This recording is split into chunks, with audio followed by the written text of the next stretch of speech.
When people think about Chrysler's legendary Mopar engines, the usual names that pop up are the roaring 446 pack, the feared 426 Hemi, or the lively 340 small block. But the engine I want to focus on today wasn't the flashiest, nor was it the most powerful, yet it quietly became one of the most important power plants in Chrysler's entire history. This motor kept family sedans moving, powered police cars on patrol, hauled loads and pickups, and even made its way into muscle cars. It served faithfully for nearly 3 decades, surviving changing trends, stricter regulations, and even predictions of its demise. This is the story of the Mopar 318, an engine that simply refused to fade away. Interestingly, the tale of the 318 starts with a little confusion. Many people assume the LA Series 318, which appeared in 1967, was Chrysler's first engine of that displacement. In reality, Chrysler had already been building a 318 since 1960, but that earlier version belonged to the older A engine family. Those poly engines, named for their unique polyspherical combustion chambers, were quite different beasts. The LA 318, the LA meaning light A, was actually a fresh design derived from the lighter 273 small block Chrysler introduced in 1964. Engineers expanded the bore from 3.63 inches to 3.91 inches while retaining the 3.31-inch stroke, arriving at 318 cubic inches or about 5.2 liters. From the very beginning, the LA 318 stood out because of its design. It wasn't a cheap, cut-down economy engine built just to meet a price point. Chrysler engineered it to be tough, efficient, and long-lasting. The block was made of thick cast iron, able to handle serious abuse. The heads used wedge-shaped combustion chambers, which were more efficient than the outgoing poly design. And, perhaps most importantly, Chrysler struck a balance, making it economical to produce without sacrificing durability or reliability. The timing couldn't have been better. By the late 1960s, muscle cars were dominating headlines, but not everyone wanted or could afford the thirst and insurance costs of a fire-breathing big block. The 318 became the perfect middle ground, stronger than a 6-cylinder, yet far more practical than the high-performance monsters. It was the just right option, offering dependable power without breaking the bank. Through the late 1960s and into the 70s, the 318 established itself as Chrysler's go-to V8. It ended up in nearly everything across the Dodge, Plymouth, and Chrysler lineups. Compact darts, family sedans, full-size cruisers, Challengers, pickup trucks, and beyond. But where the 318 truly proved its value was during the tough years of the early 1970s, when new emissions regulations were strangling performance across the industry. Big blocks were being neutered, high-compression small blocks were vanishing, but the 318 kept on running strong. Thanks to its over-square layout, a larger bore, 3.91 inches, compared to its stroke, 3.31 inches, it breathed efficiently and burned fuel cleanly, making it easier to comply with emissions laws without completely killing performance. By 1975, when horsepower numbers were crashing everywhere, the 318 was still delivering around 150 horses with a 2-barrel carburetor. That may not sound like much today, but at the time, Ford's 302 was only putting out about 140 horses, and Chevy's 305 hadn't even arrived yet. The real strength of the 318 was its stability. While Ford and GM were constantly altering compression ratios and tinkering with emissions hardware, Chrysler kept the core design of the 318 consistent, making only gradual improvements, like better cylinder heads, intake designs, and carburation. For Chrysler, this meant reduced costs and fewer warranty headaches. For mechanics and owners, it meant predictability. If you knew how to work on a late 1960s 318, you could service one from the mid-1970s with ease. Over time, the 318 earned a reputation as nearly indestructible. Stories spread of cars running 200,000, 300,000, even 400,000 miles with little more than regular oil changes and basic tune-ups. Police departments relied on them because they could idle for hours without overheating and still had the muscle to chase down speeders. Its longevity came from conservative tuning. By the mid-1970s, compression ratios were around 8.5 to 1, keeping internal stresses low. Pistons, rods, and the crankshaft weren't overworked, which allowed the engine to live comfortably within its limits. That built-in restraint is exactly why it lasted so long.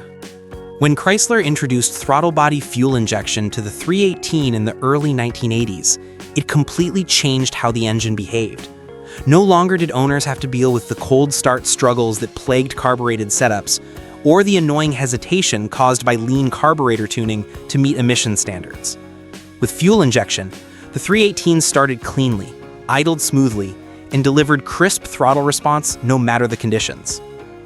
By 1991, the LA Series 318 had been around for nearly a quarter of a century, an astonishing run for any engine. While most power plants would have been retired by then, Chrysler chose instead to breathe new life into their small block.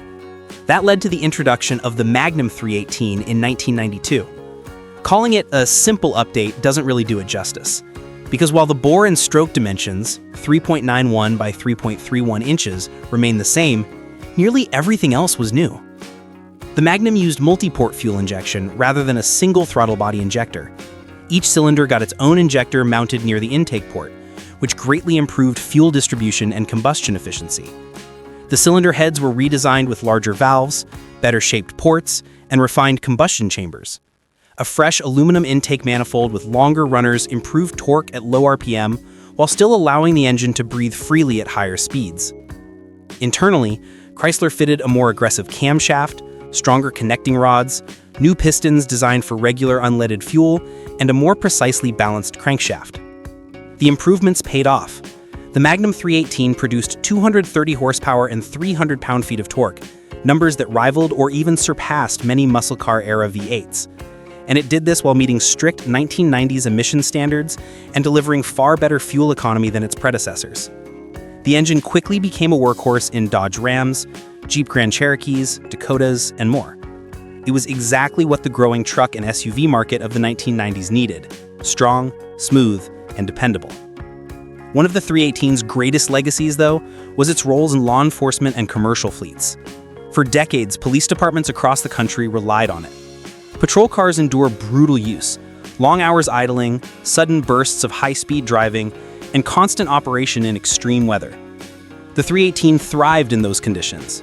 Police spec versions typically included heavy-duty cooling systems, larger radiators, auxiliary transmission coolers, and sometimes deeper oil pans. But at the core, it was still the same reliable small block that powered millions of civilian cars. Fleet mechanics loved it too, because parts were cheap, easy to source, and interchangeable with civilian versions. If a water pump failed on a cruiser, the same part used on family sedans would fit. Commercial fleets also embraced the 318. Delivery vans, taxis, work trucks, and utility vehicles used it extensively. Chrysler's full-size vans especially became a staple of American tradesmen, from electricians to delivery drivers. Many of those vans racked up hundreds of thousands of miles, solidifying the engine's reputation as one of the toughest ever built. Though the 318 wasn't designed as a high-performance motor, hot rodders quickly realized it had plenty of potential. The block was sturdy, the internals were dependable, and aftermarket companies rushed to supply parts. With stock heads, small valves, and restrictive ports, the first step was usually headwork: larger valves, porting, and reshaped chambers for higher compression. Pairing that with a hotter camshaft transformed the engine's personality. Intake manifolds were another easy upgrade, with dual-plane performance manifolds offering better all-around power, while single-plane race manifolds supported high RPM horsepower. The bottom end of the 318 was tough enough to handle moderate performance builds without major changes. Forged connecting rods and a stout crankshaft meant it could withstand far more than factory output.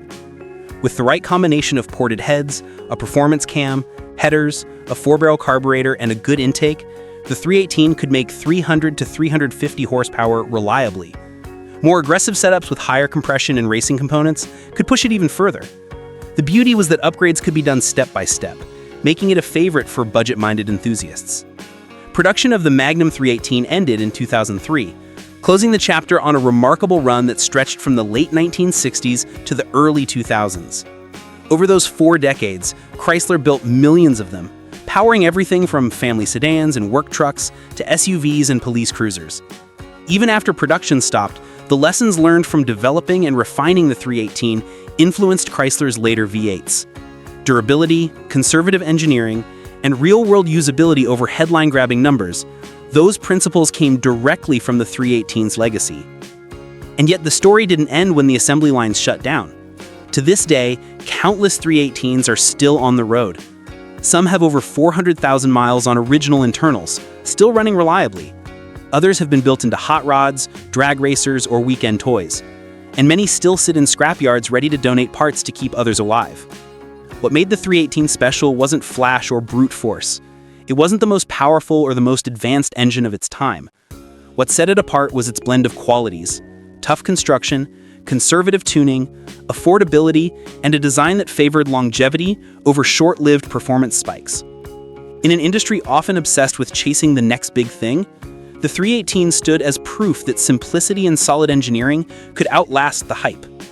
It was the little V8 that kept going when others fell away. And in today's world of complex engines with turbos, direct injection, and electronic trickery, maybe what we really miss is something like the 318. Simple, honest, and built to last.